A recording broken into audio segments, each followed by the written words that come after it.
¿Será la semana del grillete para Manuel Adorni? No se usa más el grillete en términos penales, en tal caso esposas, en el traslado a un penal. ¿Será la semana en la que Manuel Adorni quedará finalmente procesado por uno de los delitos que se le imputan?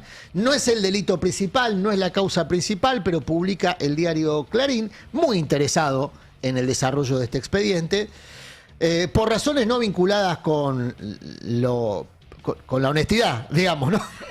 Con un compromiso con la honestidad, sino por una disputa de negocios cada vez más intensa entre grandes grupos económicos y el gobierno, que administra negocios en otro sentido. Entonces, lo que vemos es una disputa, se diría en términos políticos clásicos, intracapitalista, con perdón de la terminología, de izquierdas. Bueno, esta disputa, esta lucha intracapitalista está escalando con nombre propio. En el caso de Manuel Adorni, a quien se le ha otorgado condición de punching ball. La verdad, cualquiera que pasa le mete una mano, ¿no? Pasa Viñaski, ¿no? Nicolás Viñaski dice, sí, esta semana lo meten en cana. Sí, está TR. Lo llama de indagatoria ya. Lo llaman indagatoria y después de la indagatoria, quien dice indagatoria dice procesamiento, quien dice procesamiento dice por lo menos pianito, y después del pianito unas horas en alcaidía. Algo en cana. Averiguación de antecedentes. Un par de horas. Es una escena realmente muy complicada tener a un jefe de gabinete procesado, porque ya regiría la semiplena prueba de culpabilidad. ¿En qué causa se lo indagaría, procesaría a Manuel Adorni? En la causa por el viaje a Punta del Este. El viaje que en un inicio se dijo que había sido invitación de Marcelo Grandío, contratista del Estado, o por lo menos con contratos con la televisión pública. Una serie de explicaciones prácticamente desmentidas en el acto, ofrecidas en su momento por el jefe de gabinete y por el propio Grandío, que cuando la emprendió de vocero la embarró. Exacto. Así que digamos que esa causa transcurrió en la escena pública. Se conoció el video del viaje, ante un amago inicial de Adorni de desmentir el viaje. Después, cuando se conoció el video, ya no pudo desmentir el viaje. Dijo, fui 4 días, los únicos 4 días que viajé desde que asumí en la función pública, dijo en aquella declaración inolvidable a Luis Miguel Majul, que hacía la del perrito chino, ¿viste? Sí, movía la cabecita. Mueve la cabecita. Hace esa, la del perrito chino. Me dice Está todo bien. que sí. Bueno, salvo cuando pregunta como periodista. No, pero ahí también se le va. También dice que sí. Medio como que tiene el resorte flojo. Bueno, entonces ahí en esa primera explicación se metió en problemas Adorni, porque rápidamente después se supo que no había sido el único viaje en 2 años, sino que viajó 30 días en 6 meses, apenas inició la tarea como funcionario. 30 días en 6 meses es mucho, ¿no? Es un mes de 6. Exacto, es un Claro. montonazo. De los que conocemos. De lo que conocemos. Asterisco respecto al viaje a Aruba, porque el otro día Carla Pelliza dio a conocer aquí el descargo de Cristina Pérez, Sí. que había sido aludida por Adorni en el frontón que tuvo con Fantino. Ujú. Sin nombrarla, dijo, una persona que yo creía de mi íntima amistad iba a viajar conmigo a uno de los viajes y después me mató. Ahora, si uno desmenuza esa frase, la que queda también en muy falsa escuadra es Cristina Pérez, que suele posar de periodista también, ¿no? Incluso También. creo que integra foros de periodismo. ¿No? Porque Cristina Pérez mintió cuando dijo o no informó sobre el viaje que Adorni desmintió hasta donde pudo. Claro, o sea, ella siempre supo. Ella siempre supo que ese viaje existió, porque ella misma después reconoció que iba a viajar con Adorni. Y que le recomendó no Y hacerlo. que le recomendó no hacerlo, o sea que... Pero no porque estuviera mal. Claro, sino porque había un lío en Venezuela. Claro. Entonces, Cristina Pérez mintió. Y ojo, que la mentira de Cristina Pérez no es la mentira de una periodista a su audiencia, cosa que en determinados dispositivos comunicacionales es moneda corriente, sino otro intento de encubrimiento. Porque Cristina Pérez será comunicadora, pero a la vez es la esposa de un exministro hoy diputado de La Libertad Avanza.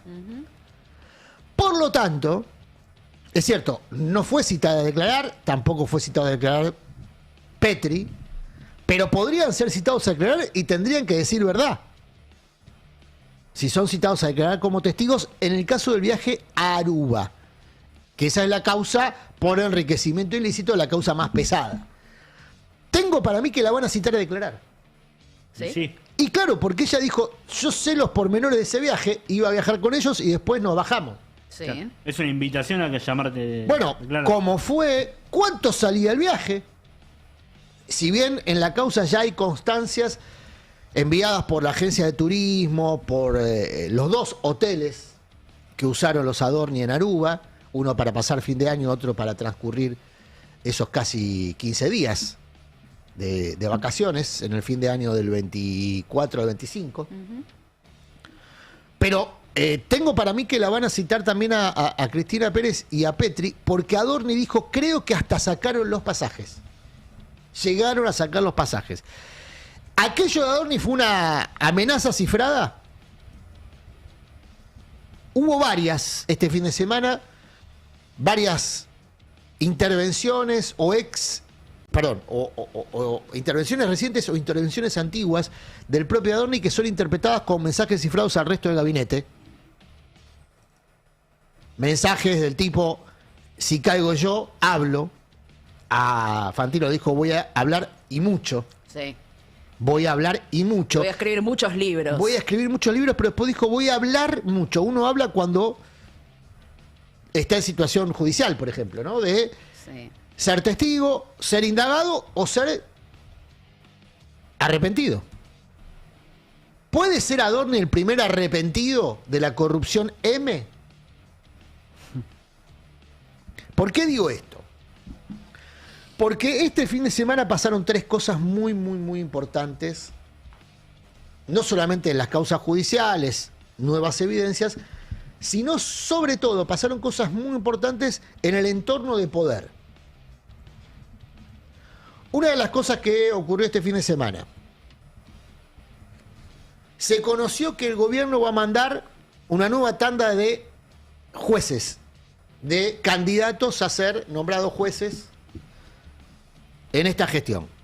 Primera tanda, había esposas, familiares, empleados y entenados de varios jueces federales o magistrados federales, un puente hacia un sector de Comodoro Pi, que es el que vino a trazar Juan Bautista Máiquez.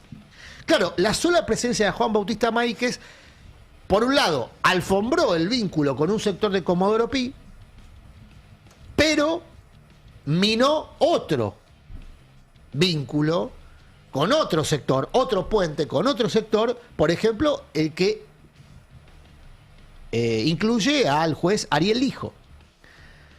Enemigo íntimo de Máiquez por varias razones, pero en el último tiempo porque Máiquez le ambiciona los mismos puestos.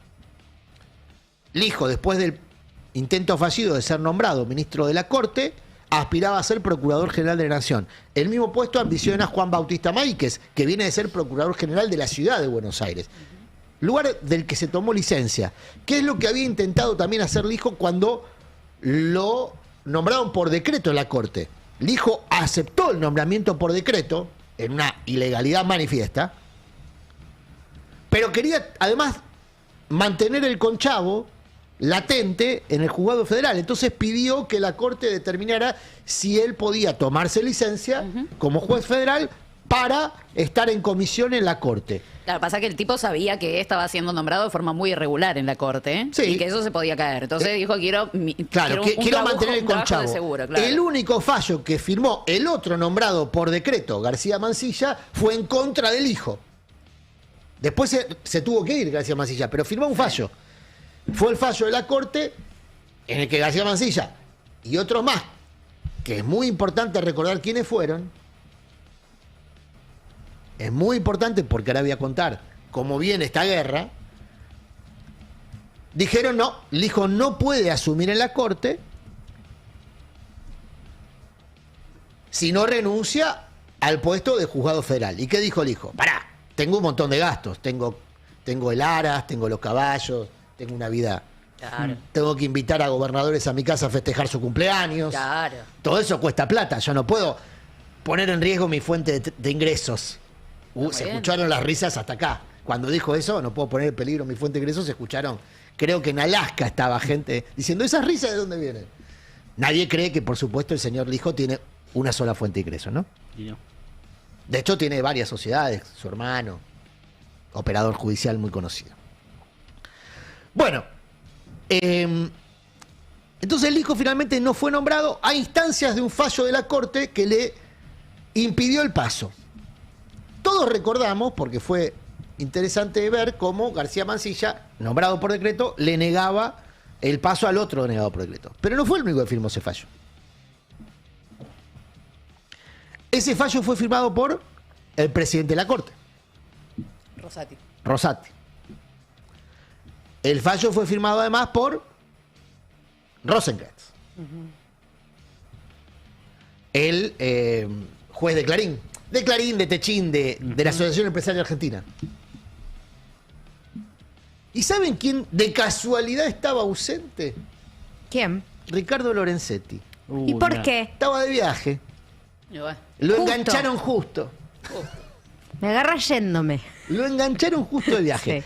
Lorenzetti era el impulsor de la candidatura del hijo, de la imposición del hijo como ministro, y para no votar en contra, porque ya estaba muy detonada la candidatura del hijo y la nominación, el nombramiento del hijo por decreto, para no votar en contra, o sea, en contra de sus compañeros de corte, para no decir esta mano mía, justo le pintó un viaje. Bueno, Lorenzetti también quedó con la espina acá, cruzada en la garganta, del nombramiento de su pupilo. Por lo tanto, cuando uno habla del hijo, habla de todo un dispositivo que llega justamente a la cima del Poder Judicial en la figura de Lorenzetti. Que vean lo que dijo el fin de semana en la tapa de la revista Newsweek. Esto salió este fin de semana, ¿eh? Dijo Lorenzetti, sería... Bueno, no importa, algo así, Newsweek, pero veamos el textual abajo, es lo más importante. El gesto también, porque está anudándose la corbata como que se prepara para algo, ¿no? sí, sí. Sí. Para salir, en este caso, a la cancha política. ¿Sería un sacrificio personal ser presidente de la nación? Dice Bueno, chao. Lorenzetti. Chicos, cerrá todo. ¿Estamos al aire? Claro, Sería Ricardo. un sacrificio personal ser presidente de la nación. Postulándose a la presidencia de la nación, pero no por la vía electoral, por la vía del golpe de Estado. Porque vamos a explicar cómo funciona esto. Para que Lorenzetti sea presidente de la nación en las actuales circunstancias de la Argentina, debería haber, primero, una remoción del presidente. Sí, Luego, una renuncia de su vicepresidenta, a quien le corresponde sí. la sucesión. primera línea de sucesión. Luego debería convocarse. En la sucesión sigue la presidencia provisional del Senado. Sí. Hoy está a cargo de, ¿cómo se llama? Bartolomé Abdala. Abdala, iba a decir el señor que no tiene un pelo de sonso. Bueno, Abdala. No tiene volumen político Abdala, probablemente no quedaría ejerciendo el poder, sino que debería llamar a una asamblea legislativa. Pero si en la asamblea legislativa puede ser nombrado presidente de la nación cualquier integrante de la asamblea. Pero si no hay acuerdo, la Corte Suprema de Justicia podría emerger como tercera línea sucesoria a partir de la figura de su presidente, Claro. Horacio Rosati, que no dice esto en público, pero lo dice en privado desde hace años, que él se ve como presidente de la nación. De hecho, maneja la Corte Suprema, el Consejo de la Magistratura, fue intendente en su ciudad, en Santa Fe, y tiene ambiciones políticas declaradas, explícitas. Hace un par de semanas, sin ir más lejos, además, habló de economía. Dijo que era un delito emitir moneda. En línea con lo que quieren escuchar los empresarios que apoyaron a Milei y ahora le están buscando reemplazo. Los empresarios que sponsoraron a Milei ahora están buscando una especie de mileísmo sin Milei. Y a ellos fue y les dijo Rosati, yo voy a seguir con el mismo plan que ustedes, austeridad, no voy a permitir la emisión, con un gambito leguleyo. Dijo, emitir sin respaldo es ley. No está en ningún código eso, ¿eh? Lo inventó Rosati. Pero postulándose a la presidencia. O por lo menos hablando como un eventual postulante a la presidencia. Bueno, Sari Lorenzetti dice, pará, yo estoy también. Ahora, Lorenzetti no está en la línea de sucesión. No. Para eso tiene que ser presidente de la Corte. ¿Cómo obtendría Lorenzetti la presidencia de la Corte? ¿Cómo? En un acuerdo hoy con Carlos Rosenkrantz. Carlos Rosenkrantz, hasta acá, fue y vino en su relación con Lorenzetti. Y fue y vino en su relación con Rosati. Porque no decir de Rosenkrantz. O sea, Rosenkrantz es un peón en el juego que manejan, en el caso de Rosenkrantz, Clarín, Techín y compañía. Bueno, atención porque estamos viendo cómo grupos de poder muy importantes de la Argentina están reconfigurando el mapa de poder institucional, alentando una nueva entente en la Corte entre Lorenzetti y Rosenkrantz que podría desbancar a Rosati. Por eso es que Lorenzetti sale a postularse, por un lado, y en el mismo fin de semana juega un frontón con el comunicador Santoro, hombre que podría estar purgando condena junto a su amigo y compinche D'Alessio, pero fue exculpado justamente por los vínculos que Santoro tiene Daniel con el Santoro de Clarín, ¿no? Daniel Santoro de Clarín, exactamente. Que era compinche de D'Alessio, está claro, incluso en la propia condena a D'Alessio, que está preso, hay elementos suficientes para incluir en esa circunstancia judicial a Santoro, pero se lo excluye porque tiene este nivel de vínculos. Aprietes mediante notas periodísticas. Usar notas periodísticas para apretar extorsionar, personas, claro. para extorsionar. D'Alessio está condenado por eso. Es raro que esté condenado el apretador y no el vehículo. Sobre todo cuando se establece que había una sociedad. Lo mismo corre para Stornelli, ¿eh? En la misma causa, Stornelli, hay escuchas donde Stornelli aparece pidiendo a D'Alessio que plante merca al nuevo marido de su ex esposa. Él sigue siendo fiscal, Stornelli, ¿eh? Bueno. Lo cierto es que Santoro tiene muy buen vínculo con el Poder Judicial, al extremo de que lo llama a Lorenzetti y lo elige como interlocutor para decir esto, mirá. Para cuestionar el método en el que se están realizando hoy los concursos de los jueces trasladados. Lo publicó ayer Clarín. ¿No lo tienen? ¿No lo pasé? Pido disculpas si no lo pasé, si no se los paso ahora. Es interesante porque estamos entrando en las entrañas de las miserias del poder, de esas miserias que deciden después sobre tu vida, ¿eh? Toda esta gente decide sobre tu libertad, sobre tu patrimonio. Por eso es lo más grave que pasa en Argentina. Esto que estamos contando, toda esta podredumbre del Poder Judicial que queda expuesta este fin de semana, es el corazón del problema estructural de la Argentina. Su Poder Judicial. Y la intervención a través del Poder Judicial de los poderes reales. A ver si puedo tener por ahí. Si no, bueno, lo cuento yo. Hubo una nota publicada ayer en el diario Clarín, donde Lorenzetti, no hay forma que se encuentre, ¿no? Está difícil. Creo que estaba en el grupo del pase, si no lo pasé yo. Porque es muy, muy importante, ¿eh? Es muy, muy importante.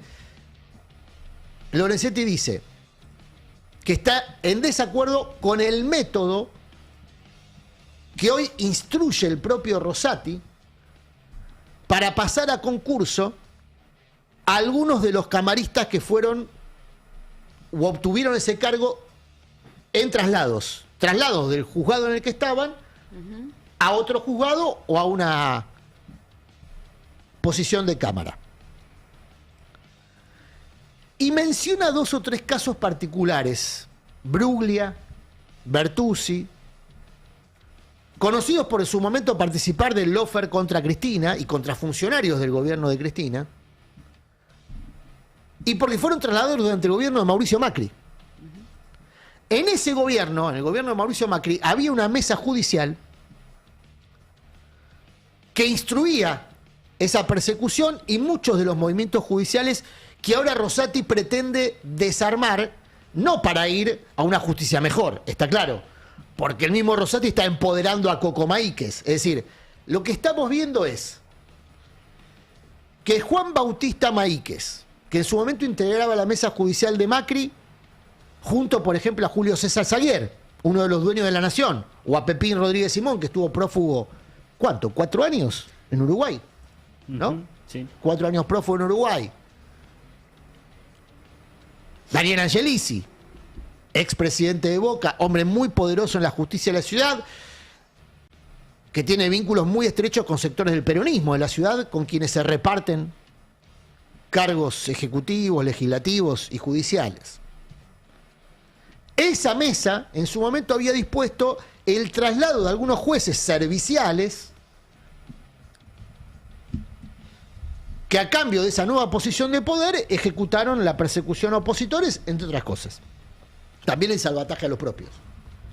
También el salvataje a los propios. En ese dispositivo estaba Ariel Lijo, porque al frente de ese dispositivo estaba Ricardo Lorenzetti,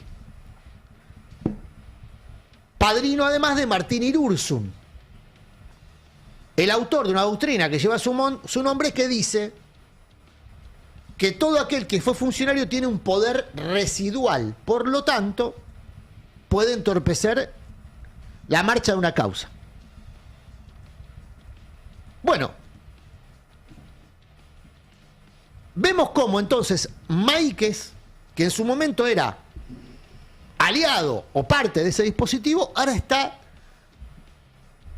encabezando la construcción de un nuevo dispositivo de poder, emancipado del dispositivo de poder de Lorenzetti, Lijo, Irursun, Bruglia, Bertuzzi y compañía.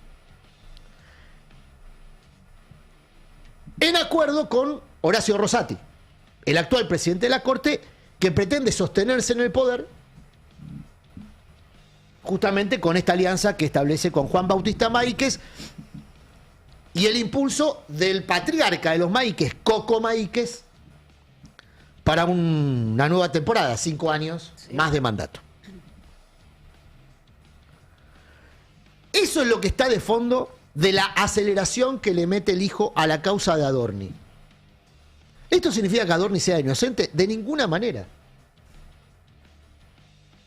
Porque hay un montón de evidencias que siembran dudas respecto al patrimonio, los recursos de la familia Adorni y cómo los viene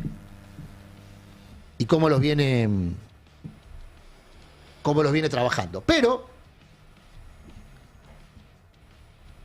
si no tomamos en cuenta que esto que se está desplegando es un dispositivo de poder que hoy eventualmente puede apuntar a menoscabar, a erosionar y, por qué no, a derrumbar definitivamente el experimento Milei, mañana va a hacer lo mismo con cualquier otro gobierno, porque lo hizo antes con gobiernos mucho más poderosos que el de Milei. Lo hizo con el de Cristina. Estamos mirando, digamos, una novela rosa donde tendríamos que estar viendo una de terror. Lo que vemos es una de terror, donde es muy difícil detectar a los buenos, hay muchos malos, muchas amenazas, muchos que acechan. Este fin de semana, entonces, en el plan de tratar de tender algún puente entre bandas, banda Lorenzetti, banda Rosati, Rosenblatt, que ya está recostado sobre una de las bandas más importantes, que es la banda económica que maneja la Argentina. En ese plan se conoció que la tercera tanda de jueces que va a recomendar Maíquez está Rodríguez Ponte. Rodríguez Ponte, que nosotros lo mencionamos acá varias veces, postuló para ser juez federal, estuvo 10 años como secretario en el juzgado del hijo, lo patrocina naturalmente Ariel Lijo, era un pedido explícito del hijo cuando estaba incluso negociando su propia candidatura a la Corte o su propia candidatura a la Procuración, decía, voy por lo mío, pero también quiero la del pibe, no es tan pibe igual, Rodríguez Ponte, que hoy preside la DA Judeco. La DA Judeco es ese organismo judicial con mucho poder que fue fundamental durante el macrismo, por ejemplo, para viralizar conversaciones privadas, una muy recordada de soy yo Cristina Pelotudo. Sí. Internet Porque- de Toscar. ¿Eh? La de Internet de Toscar. La de también. Internet, claro. O sea, ¿por qué? Porque la DA Judeco es el organismo creado por Lorenzetti en su momento para aplicar la doctrina de Irurzun a través de las escuchas judiciales. Eso sigue vigente, sigue activo. Y lo maneja el ex secretario del hijo. Ese es un hombre que tiene poder en sí mismo, siempre dentro de esta estructura de poder que es el hijo Lorenzetti, bla, bla, bla, bla, bla. Servicio de inteligencia. Maíquez propone en esta nueva tanda a Rodríguez Ponte, todo el mundo interpreta como un intento de generar algún tipo de acuerdo para aflojar con la persecución judicial a Adorni. Cuando digo persecución no me refiero a que sea otra vez injusto, sino que el hecho de que esté a este nivel de aceleración tiene efectos políticos más que judiciales. Por los efectos judiciales los veremos naturalmente dentro de varios meses o años. Pero un juez en primera instancia puede hacer que el hecho político gane un volumen inusitado, sobre todo, por ejemplo, si procesa a un funcionario. ¿Por qué? Bueno, porque este gobierno quiere promover para las elecciones del 2027 la ley de ficha limpia, que dice que alguien que tiene doble conforme judicial no puede ser candidato. Entonces imagínate que procesan a Adorni por el viaje a Punta del Este, como dice Clarín, o por alguno de otros delitos que se lo imputan, y al mismo tiempo Adorni es el jefe gabinete de un gobierno que dice que las personas con procesamiento no pueden ser candidatos. Entre todas las contradicciones que se le conoce a este gobierno, sería Claro. una muy escandalosa, papelonera, bochornosa. Por lo tanto, un procesamiento, uno imagina, es game over para Adorni. Game over. En términos de lo que pretende Milei, que es sostenerlo en el cargo. Ahora, me cuentan a mí que la negociación con Lijo no pasaría por evitar un procesamiento de Adorni, que ya a esta altura parece inevitable, sino por establecer condiciones para que Adorni no vaya en cana. Está bien. Eso sí lo puede resolver el juez. ¿Cómo? Puede procesar ¿Por qué? sin prisión. Y después vemos, Sin prisión preventiva hablamos. sin prisión preventiva. Claro, que Pagano había pedido la detención de Adorni Y le dijeron que no. Claro, por tener por ser funcionario y tener poder, básicamente. Entonces, como están las cosas hoy, a mí lo que me dicen es, la negociación que se busca establecer con el hijo no es que afloje la marcha de la investigación. Insisto, está muy lanzada la investigación, aparte la lleva el fiscal. Sino que el hijo tiene además otras dos causas muy relevantes y donde las figuras centrales no son el jefe de gabinete, sino el presidente y su hermana. Andis y Libra. Hoy Lijo tiene las tres causas que más inquietan a Milei. Adorni, Libra y Andis. Y en las tres causas hay vasos comunicantes. Por ejemplo, a través del uso de criptomonedas para encubrir y lavar las coimas. En el caso de Andis está además contado en el dictamen del fiscal Franco Picardi con un nivel de detalle de cómo se utilizaban cuevas financieras que también se utilizaron, por ejemplo, en el escándalo de la AFA con Surfinanzas y Neblockchain, y ahora aparecen en otro expediente también muy complicado, que es el expediente de la CIRA, que es el expediente que empuja un sector del establishment, pero no el gobierno. ¿Vieron que el gobierno no habla del expediente de las CIRAs? donde se supone que hay un robo multimillonario vinculado a destrabar importaciones y exportaciones, con eso generar un volumen de dinero que pasaba a través de cuevas y mediante un mecanismo corrupto se habilitaba el acceso a dólares cuando había restricción para acceder a dólares. Eso sería la CIRA. Bueno, el escándalo CIRA. El escándalo CIRA también lo tiene el hijo. No, y además te sumo sobre Andis, hoy es tapa de La Nación, un informe interno que se hizo en base a distintas compras que se hicieron en Andis, distintos proveedores, casi 40 facturas, con sobreprecios en algunos casos de hasta 4000%. Sí. Bueno, ahí hay un punto central en toda esta historia. Lijo concentra todas las preocupaciones. Lijo, nombrado por decreto por Milei para la Corte Suprema, hoy concentra todas las preocupaciones judiciales de Milei. Está claro que Lijo se sienta a negociar. No tiene ningún problema en hacerlo. El problema es, ¿y si ya negoció? ¿Con quién? ¿Qué se charló en la casa del hijo en aquel cumpleaños donde participaron el cumpleañero, el gobernador de Salta, Gustavo Sáenz, y los gobernadores Jalil? No, el gobernador Jalil. Creo que no había otro gobernador. Creo que no. El gobernador Jalil y otros funcionarios y otros magistrados. ¿Y si el hijo ya negoció? Y entonces la negociación que le puede plantear Milei llega tarde.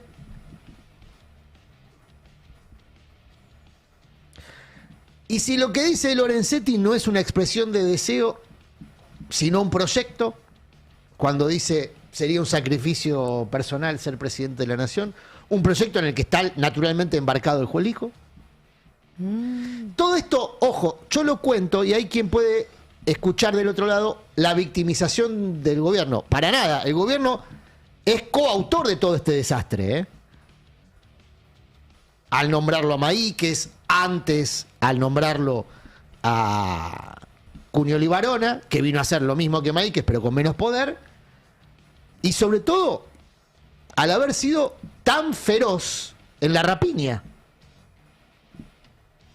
Dirían en el barrio, se regaló Milei.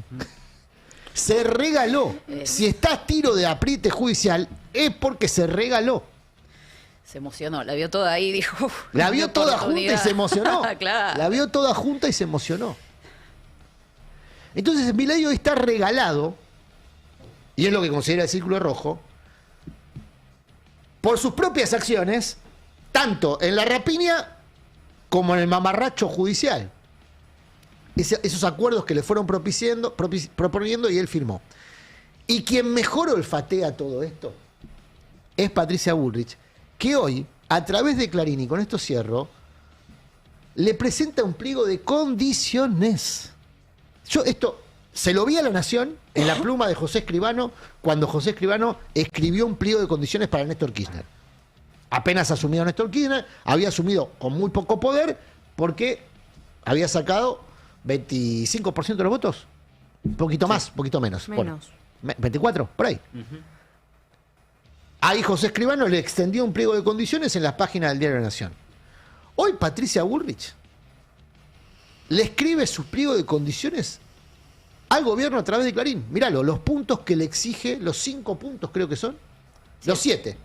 Los 7 reclamos, si podemos ver el título, que es lo más interesante, los 7 reclamos de Bullrich que Milei no escucha. Esto es un pliego de condiciones, ¿eh? Sí. Podrían haber elegido una mejor foto también, ¿no? Podrían haber elegido una mejor foto, es verdad. Pero Mirá vos. yo soy siempre muy condescendiente con los editores que trabajan mucho. Claro, sí. Se les exige mucho a los editores. No, por supuesto, No, pero tampoco. bueno. Y además que elijan buena foto. Es la versión en papel y la foto editorializada. Andás a ver a la hora que llegó este pliego de condiciones. Claro. Bueno, también puede ser. Claro, a veces llegó al filo del cierre. 7. Y bueno, elegís una foto que tenés a mano. 7 reclamos de Bullrich que Milei no escucha. Esto es boleto repicado, ¿no? Por lo ¿Cómo menos lo interpretás? es Bullrich acelerando a la manera, ahora que está de moda la Fórmula 1, a la manera de ese momento de la carrera en la que se define. Claro, las Y que últimas si te vueltas. quedás afuera de los que disputan la punta, ya no recuperás la punta nunca más. Pero Las tiene últimas banca para hacerlo, no lo Ella hace tiene banca. sola. Lorenzetti también. Fíjense, yo todo lo que estoy convencionando son personas que se proponen para reemplazarlo a Milei proponiendo más mileísmo. O sea, más programa económico o plan de negocios presentado como un programa económico. Bueno, La Nación hace poco sacó el editorial y sacó diciendo que había que proteger el proyecto más allá de Claro. Milei. Lo Bueno, dijo tal cual. Entonces Bullrich lo que hace es acelerar porque ve que hay otra gente dentro de la misma escudería, de la derecha, digamos, que está yendo por el mismo objetivo. Y acelera, y ojo que Bullrich cuando acelera es pirómana. Es incendiaria. Fíjate la nota que publica ayer Carlos Manfroni en La Nación. Carlos Manfroni es una persona muy, muy, muy cercana a Bullrich, al punto de que Bullrich la nombró, toda vez que pudo nombrarlo a Manfroni, lo nombró en el Ministerio de Seguridad, como su asesor personal. Es muy, muy cercano a Patricia Bullrich, básicamente porque es su puente con los dictadores genocidas. Fíjate lo que publica ayer en La Nación Manfroni. Es una nota, esta sí seguro que la pasé, si no me dicen, pero es una nota en la que Manfroni se pregunta, a ver si la puedo leer por acá. Estamos con problemas. Ahí está. Ahí está, bueno. ¿Fueron legales los juicios del kirchnerismo a los militares? Bueno, Qué hijo de puta. ya es un montón. Esto es Patricia Bullrich diciéndole a lo milico y todo el dispositivo de poder que rodea a los genocidas, en donde están los 5, 6, 7, 10 empresarios más poderosos y las fortunas más encumbradas de la Argentina. Fortunas que se hicieron al calor del genocidio. Esto es Bullrich prometiendo lo que ya le había prometido Milei a través de Villarruel. La impunidad a los genocidas. Por eso digo, están jugando fuerte. Bullrich está jugando, incluso prometiendo impunidad a los genocidas. Nadie dudaba otra intención de Bullrich. Pero esto es explícito. Sí. Esto es explícito. Manda a su pluma, a su intelectual orgánico, dibujo miles de comillas, llamarlo intelectual a Manfroni, hacerle más que un guiño, un abrazo a los genocidas. Emite un pliego de condiciones. Pliego de condiciones que Milei, por supuesto, no está en condiciones de cumplir. Por lo tanto, es el camino de despedida. Esos 7 puntos son incumplibles para Milei. Claro, le pide básicamente más protagonismo en la toma de decisiones, en el armado de Que las lo eche alianzas. Adorni, más protagonismo, para prácticamente cederle el poder. Claro, algo así. Bullrich está a tiro de Asamblea Legislativa. Puede aspirar a ser presidente en la Asamblea Legislativa, es senadora. Es senadora, sí.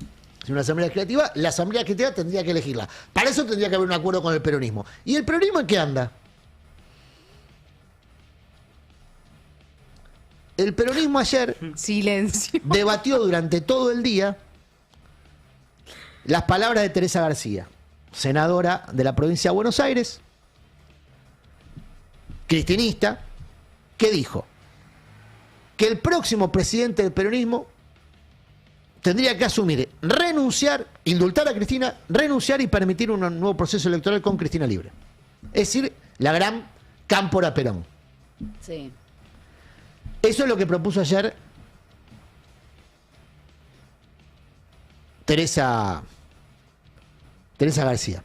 Naturalmente es una forma, ya más que de raspar, de cortarle la barba, los pies, las extremidades a la candidatura de Axel Kicillof, que está imposibilitado de hacer una campaña de esas características. Es una campaña que perdió de antemano. Cualquier campaña que hoy salga a pedir o a proponerse de este tipo es una campaña perdidosa.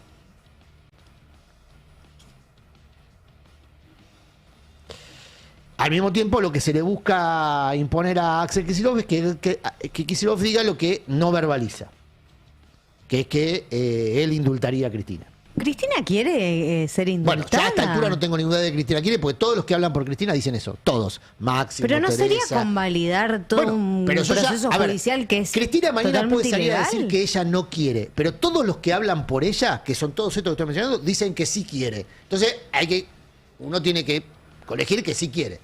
Pero al margen de eso, acá Carla una vez planteó un tema muy interesante que es, ¿por qué Cristina le regalaría su espacio de poder a Axel? ¿No? Que Axel se lo gane por sí mismo. Y es algo que entiendo que está pensando Axel como proyecto preelectoral. Establecer que él efectivamente puede ganar hacia adentro y hacia afuera una elección.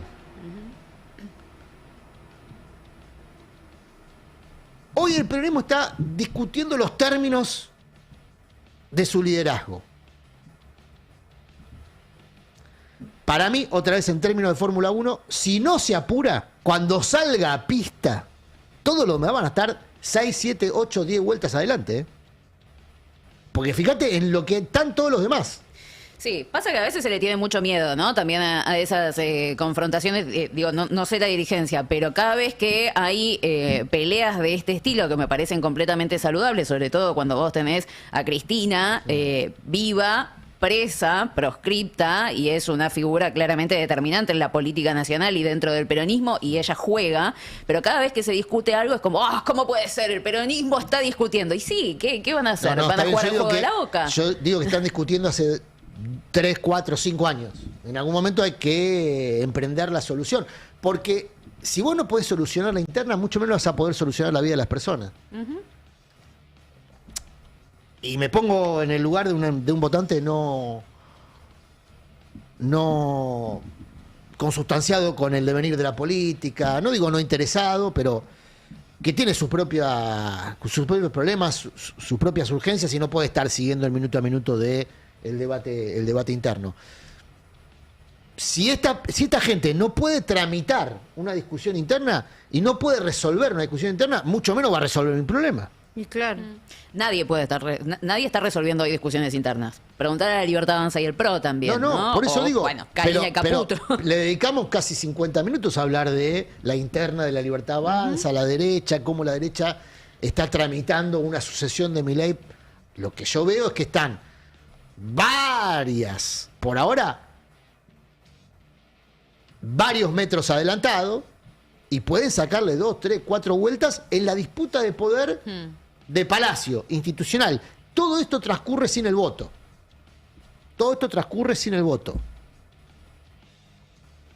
Bueno, para mí, yo coincido con vos en que el debate es sano en tanto sea un debate. La verdad que los términos como están planteados no son un debate.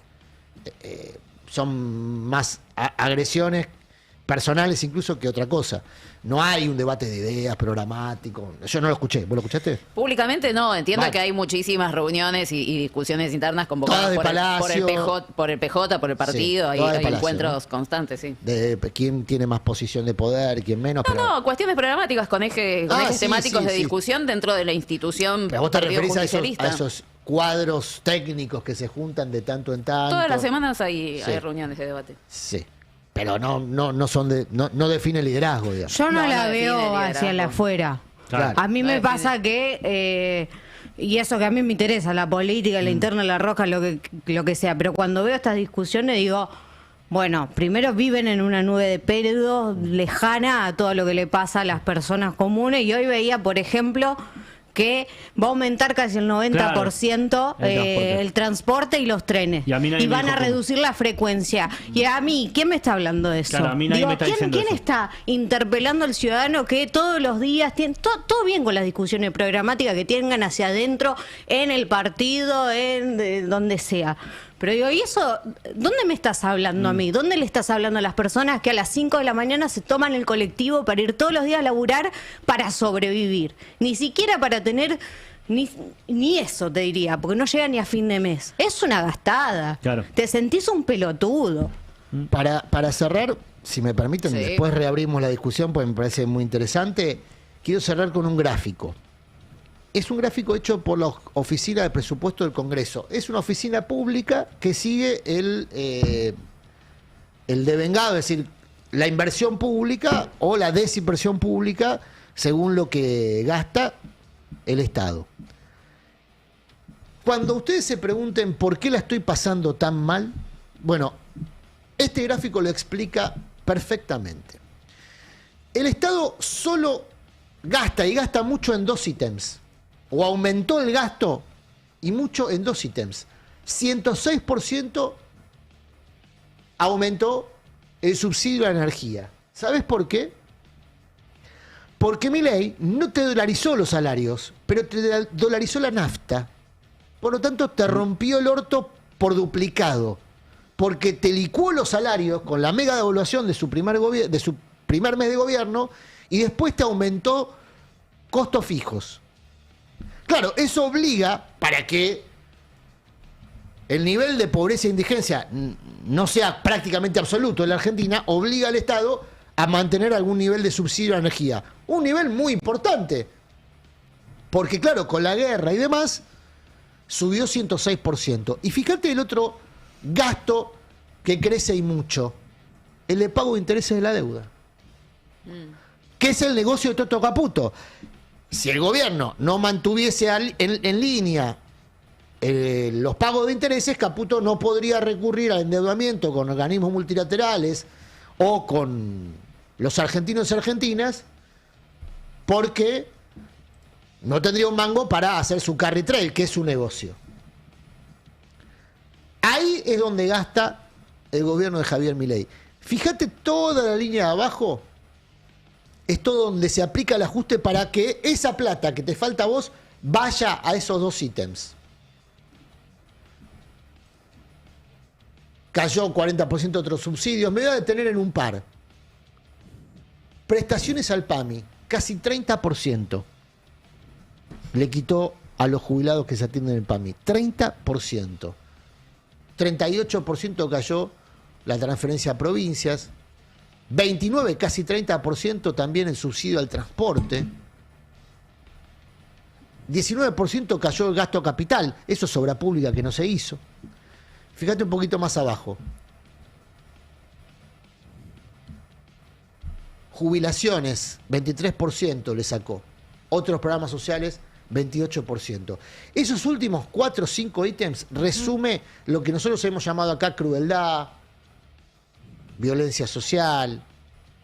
Ese es el programa de negocios, el plan de negocios ejecutado con un programa de gobierno. Eso que ves ahí en pantalla.